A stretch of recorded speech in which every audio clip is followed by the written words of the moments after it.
Hello.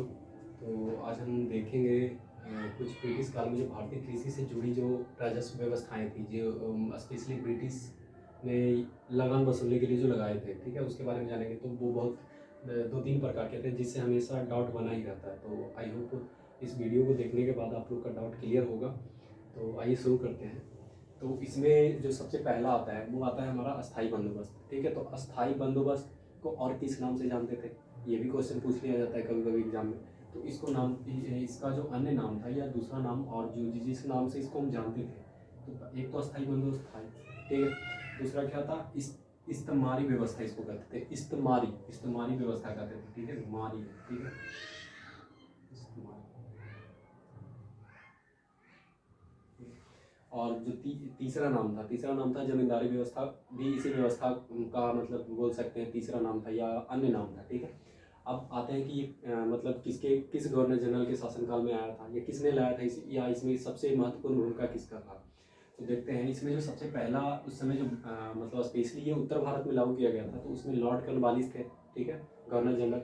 और इससे और अन्य जुड़े व्यक्ति भी थे, जिससे कभी कभी एग्जाम में पूछ लिया जाता है कि कौन कौन व्यक्ति जो थे अस्थाई बंदोबस्त से जुड़े थे। तो यहाँ आ जाएगा लॉर्ड कॉर्नवालिस भी दे देगा, यहाँ पे चार्ल्स ग्रांट भी दे देगा, या फिर जॉन स्टेर भी दे देगा। तो अगर आप इसके बारे में जानते हैं तो आप अगर एक ऑप्शन ऐसा भी आता है कि जिसमें लिखा रहता है उपयुक्त सभी। तो अगर आप सबके बारे में जानेंगे तो आप कंफर्म रूप से आप अच्छा बेहतर प्रदर्शन कर पाएंगे, आप मार देंगे सभी को, इनमें से सभी। अगर जो बस जानता है कि जॉन स्टेर या फिर कॉर्नवालिस और चार्ल्स ग्रांट के बारे में नहीं जानता है, तो क्या होगा, कंफ्यूजन में रहेगा या फिर उसका क्वेश्चन गलत हो सकता है, होने का संभावना ज़्यादा है। चार्ल्स ग्रांट नाम होगा, ठीक है। तो ये तो देख लिए कौन कौन व्यक्ति इनसे जुड़े हुए थे, कॉर्नवालिस, चार्ल्स ग्रांट, जॉन से, ठीक है। अब आता है कि ये लागू कब किया गया था। तो ये लागू किया गया था 1793 ईस्वी में। कब किया गया था, 1793 में, ठीक है। अब इसमें जब अब चूंकि ये व्यवस्था राजस्व व्यवस्था था, तो राजस्व व्यवस्था में राजस्व तो वसूलना है।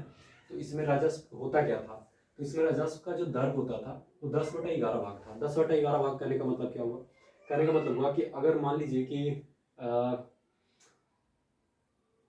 जैसे 100 मान लीजिए 100 kg किसी के खेत में अनाज हुआ, ठीक है। तो 100 kg में से जो ब्रिटिश गवर्नमेंट को देना होता था वो 89 kg ब्रिटिश गवर्नमेंट रखता था। और बस एक हिस्सा जो था, एक हिस्सा मतलब जो जिसको काम दिया गया था, जैसे जमींदारी व्यवस्था तो जमींदारों को ये काम मिला था। तो बाकी का जो हिस्सा बचता था वो कौन रखते थे, वो रखते थे जो जमींदार थे, ठीक है। तो अब आगे जानते हैं इसके बारे में। तो देखिए कि लागू कब हुआ था, 1793। कितने भाग, मतलब ये दर का भाग कैसा था, तो 11 भाग में से 10 भाग कंपनी को देना होता था और 1/11 भाग खुद रखना होता था, ठीक है। अब आता है कि सर्वप्रथम ये कहाँ कहाँ लागू किया गया था। तो चूंकि अस्थाई बंदोबस्त सबसे पहले उत्तर भारत में लागू किया गया था, तो उत्तर भारत में भी बिहार हो गया, बंगाल हो गया, ठीक है। अगर शुरुआती दौर में देखा जाए तो बस यही लागू था, ठीक है। अब लेकिन धीरे धीरे देखा अंग्रेज की इससे मतलब अस्थाई, अगर इन सभी व्यवस्थाओं में देखा जाए तो अस्थाई बंदोबस्त जो था सबसे ज़्यादा बोल सकते हैं कि अंग्रेजों को फायदा देता था। तो अंग्रेज धीरे धीरे क्या कर दिया, और भी नॉर्थ इंडिया में जैसे उड़ीसा हो गया, फिर नीचे अवध वगैरह, यूपी हो गया, वहाँ तक भी फैला दिया था। तो मेनली शुरू में बिहार और बंगाल में ही लागू किया गया था। अब आता है कि कितने प्रतिशत भूभाग पे था।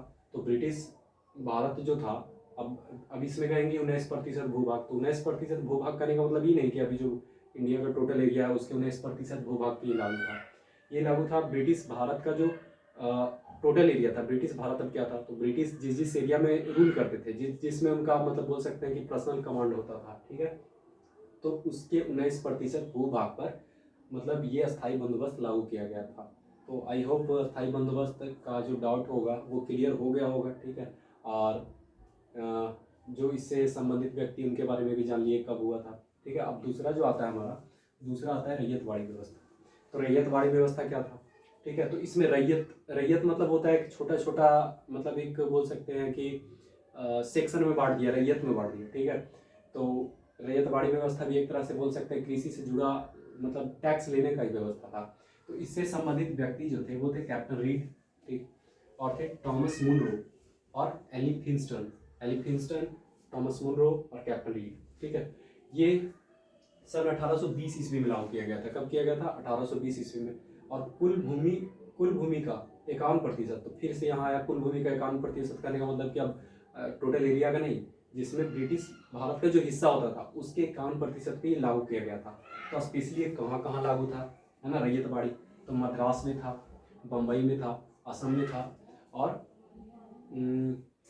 ये मतलब इसमें जो लगान का जो दर होता था, जिसमें इसमें क्या देखे कि 11 भाग अगर उपज हो रहा है तो अंग्रेज 10 भाग खुद ले लेता था। इसमें क्या था कि रैयत बना दिया था। अब हर रैयत को तय कर दिया गया था कि आपका जो भी प्रोडक्शन होगा उसका कम से कम 50% जो ये है, क्या बोलते हैं उसको, उपज, उसको आपको एज ए टैक्स देना होगा। किसको? ब्रिटिश कंपनी को। यानी कि आप जितना भी उगाते हैं उसका आधा हिस्सा आप खुद रखिए और आधा हमको दीजिए, ठीक है। तो रैयतबाड़ी व्यवस्था भी आई होप हो गया हो, क्लियर हो गया होगा।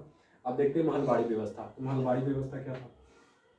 तो महलबाड़ी व्यवस्था तो ये स्पेशली जो शुरू में किया गया था वो ये क्या बोलते हैं, मद्रास का एक छोटा सा, मतलब बोलते हैं महल महल एक एरिया था, वहीं पे लागू किया गया था।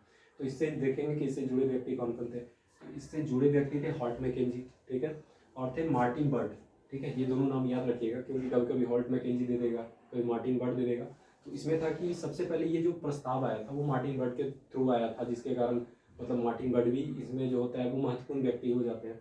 तो देखते हैं कि महलबाड़ी व्यवस्था कब लागू किया गया था। तो 1819 में सर्वप्रथम लाया गया था। अब कहाँ लाया गया था? तो अभी बताया कि ये मद्रास का एक महल एरिया था थोड़ा, वहीं पे सर्वप्रथम लाया गया था। लेकिन 1822 में इसे कानूनी रूप दिया गया और धीरे धीरे कानूनी रूप मिला। तो जब कानूनी रूप मिला तो कानून बन गया। अब कानून बन गया तो क्या होगा? अब जहाँ भी ब्रिटिश का एरिया होगा, जहाँ तक उसका दायरा होगा, वहाँ तक ये कानून तो फैलेगा ही, ठीक है।